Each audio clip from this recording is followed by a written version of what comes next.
주님 안에서 은혜와 평강을 기원합니다. 말씀이 곧 하나님입니다. 말씀을 가까이 함은 하나님께 가까이 가는 것입니다.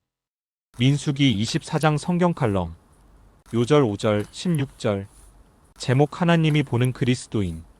타락한 인간의 실상은 허물과 죄로 찢기어 망가진 종이와 같습니다. 상처와 좌절로 허물어진 폐허 같은 집이라고도 볼 수 있습니다. 성경은 구원을 수리하고 고쳐서 쓰는 것이 아니라 거듭나는 것이라고 정의합니다. 요한복음 3장 4절에서 5절입니다. 니고데모가 이르되 사람이 늙으면 어떻게 날 수 있사옵나이까? 두 번째 모태에 들어갔다가 날 수 있사옵나이까? 예수께서 대답하시되 진실로 진실로 내게 이르노니 사람이 물과 성령으로 나지 아니하면 하나님의 나라에 들어갈 수 없느니라. 성경은 거듭난 성도를 새로운 피조물이라고 벼락치듯이 선포합니다. 고린도후서 5장 17절입니다. 그런즉 누구든지 그리스도 안에 있으면 새로운 피조물이라 이전 것은 지나갔으니 보라 새 것이 되었도다.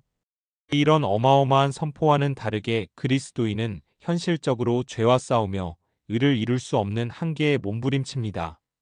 로마서 7장 22절부터 24절입니다. 내 속사람으로는 하나님의 법을 즐거워하되 내 지체 속에서 한 다른 법이 내 마음의 법과 싸워 내 지체 속에 있는 죄의 법으로 나를 사로잡는 것을 보는도다. 오라 나는 공고한 사람이로다. 이 사망의 몸에서 누가 나를 건져내랴. 이런 신앙생활의 사이클을 반복하다 보면 영적 자존감은 떨어질 수밖에 없습니다. 이른바 영적 포커페이스, 즉 바리새인적 신앙이 되어가고 추악한 속마음을 들키지 않는 것이 숙제가 되어 있습니다.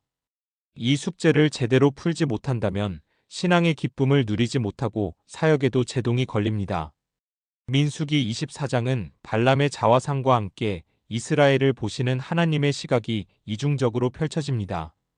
발람은 하나님의 영이 강권적으로 역사하여 이스라엘을 저주하라는 발락의 의도를 제치고 대언자로서 쓰임을 받습니다.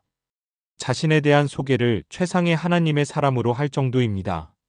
영안이 열리고 말씀을 듣고 최고의 지식을 알고 전능자의 이상을 보는 자라고 자부합니다. 3절부터 4절 15절부터 16절. 그러나 이는 자신의 의지가 아니라 하나님의 지배를 받았기에 얻은 열매입니다. 사람의 변화는 그리 쉽게 되는 것이 아님은 이 사건 후에 그의 행로를 통해 알 수 있습니다. 이른바 발람의 꾀는 이스라엘을 범죄하게 하여 하나님께서 버리도록 하자는 쪽으로 제안되었습니다. 민수기 31장 16절입니다. 보라 이들이 발람의 꾀를 따라 이스라엘 자손을 부올의 사건에서 여호와 앞에 범죄하게 하여 여호와의 회중 가운데에 연병이 일어나게 하였느니라.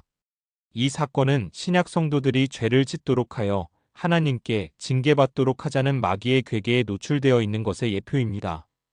탐욕을 극복하지 못한 그의 말로는 비참하게 죽게 되고 후세의 사꾼 선지자의 대표로 요한계시록에 등재됩니다.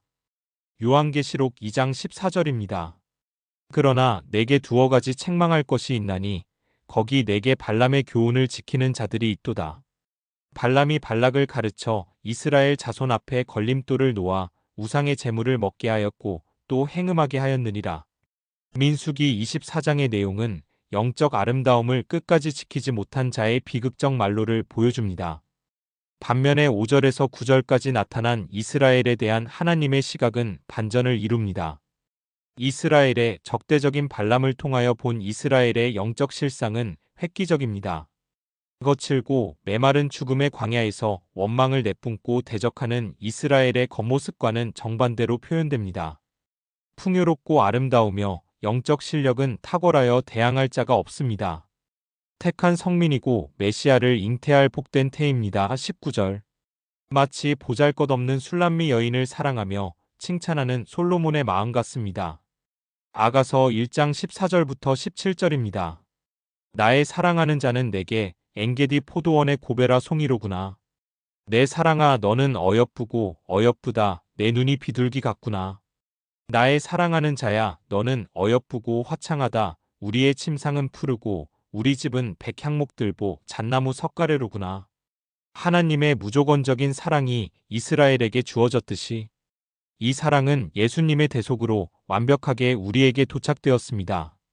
비록 겉으로는 공고한 상태의 연약한 모습이지만 성화의 길에서 몸부림치는 성도는 하나님의 사랑을 충만히 받고 있는 것이 확실합니다. 어른에게 칭찬받은 아이가 자존감이 좋듯이 하나님의 마음을 접수하는 성도는 능력의 일군이 됩니다.